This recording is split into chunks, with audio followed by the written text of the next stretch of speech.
And I think I'm going to steal a phrase from Alex Seal about the markets today, Scarlett, and that's, it could have been worse. We actually opened higher for most of the major indices today, but for a good portion of the session, we were in the red. And this looked like one of those days where we're really going to hit the floor.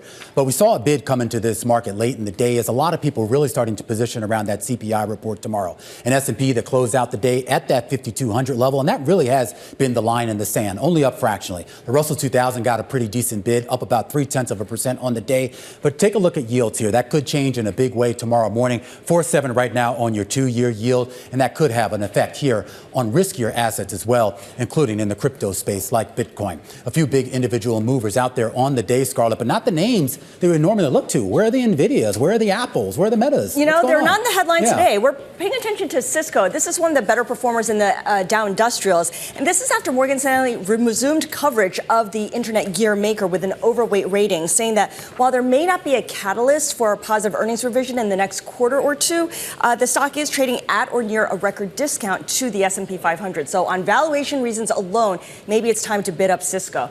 The other name I'm paying attention to is Royal Caribbean, down about 3.7%, falling the most since early January of 2024. There's been a string of negative headlines. There was a passenger who jumped overboard on one of its ships, another passenger who went missing during a stop in Mexico. Certainly, this is not encouraging. And then the company refunding $1.3 million to passengers who had booked trips that were canceled because of COVID. So a lot of these negative headlines weighing on the stock, and we've seen a bit of weakness here.